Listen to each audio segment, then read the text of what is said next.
Hello everyone, welcome to my channel. और आज हमारा डिस्कशन है उन लोगों के लिए जो ऑल इंडिया बार एग्ज़ाम 18 देने वाले हैं। जैसे कि बहुत सारे लोगों को टेंशन होगी कि ऑल इंडिया बार एग्ज़ाम 18 आने वाला है, हमने अभी प्रिपरेशन नहीं की है, क्या करना है, कैसे करना है।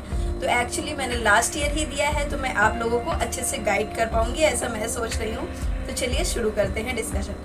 तो एग्ज़ाम आपको पता है कौन दे सकता है? जिनका रजिस्ट्रेशन हो गया है और जिन्होंने ऑल इंडिया बार एग्ज़ाम 18 का फॉर्म वगैरह फिलअप कर दिया है, वही लोग ये एग्ज़ाम दे पाएंगे।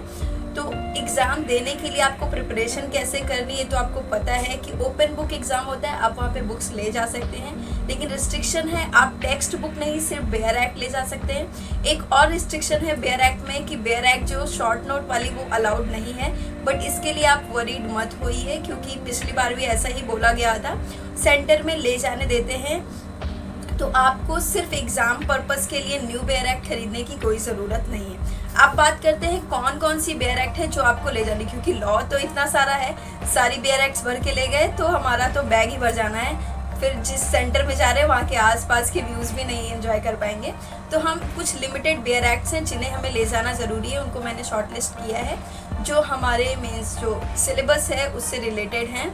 तो उन सारे बेयर एक्ट्स को ले जाना बहुत इंपॉर्टेंट है। उसके बाद आप एक्स्ट्रा बेयर एक्ट्स ले जाना चाहते हैं तो ले जाइएगा, बट उन सारे बेयर एक्ट्स को ले जाना ज़रूरी है, तो पहले उन्हें जान लेते हैं। तो सबसे पहले हमारा है कॉन्स्टिट्यूशनल लॉ का, उसके बाद हमारा जो क्रिमिनल लॉ मैनुअल है, मीन्स हमारा आईपीसी, सीआरपीसी एंड एविडेंस, फिर सीपीसी।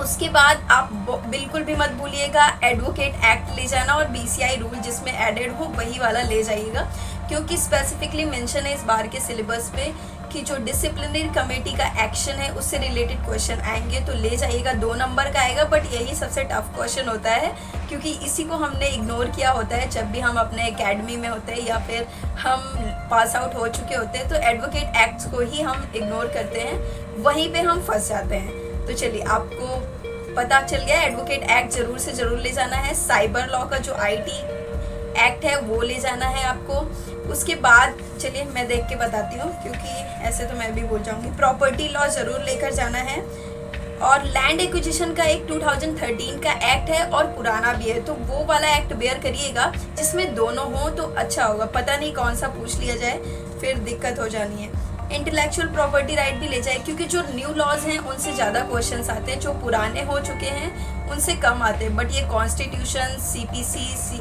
सीआरपीसी, आईपीसी, एविडेंस, इनसे तो ज़रूर से ज़रूर आना है, तो इनको तो ज़रूर ले जाना है। आर्बिट्रेशन एक्ट भी ज़रूर ले जाइएगा।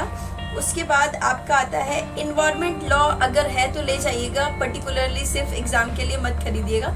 वैसे बेयर एक्ट तो होना चाहिए आपके पास, अगर आप एडवोकेट हैं या फिर लॉ स्टूडेंट हैं, थे तो भी, बट फिर भी स्पेसिफिक रिलीफ एक्ट ज़रूर ले जाइएगा, इससे भी काफ़ी अच्छे क्वेश्चंस आ जाते हैं। फिर आती है बात कंपनी लॉ की, लेबर एंड इंडस्ट्रियल लॉ, ये भी ले जाइएगा। इसका तो बहुत मोटा हो जाता है, तो देख लीजिए, क्योंकि 2 या 3 मार्क्स का ही आएगा इसमें, तो आप अगर अवॉइड करना चाहते हैं तो कर दीजिए, बट अगर ले जाना है तो फैमिली लॉ का ज़रूर ले जाइएगा। और फैमिली लॉ का बेयर एक्ट ले जाने से पहले चेक कर लीजिएगा उसमें मुस्लिम लॉ भी इन्वॉल्व है कि नहीं, क्योंकि क्वेश्चन जो हिंदू लॉ के हैं वो तो सबको आते भी हैं, मुस्लिम लॉ वाले नहीं आते। तो बेयर एक्ट परचेज करने से पहले देख लीजिएगा, और अगर आपके पास है तब भी देख लीजिएगा कि दोनों वाला है कि नहीं है।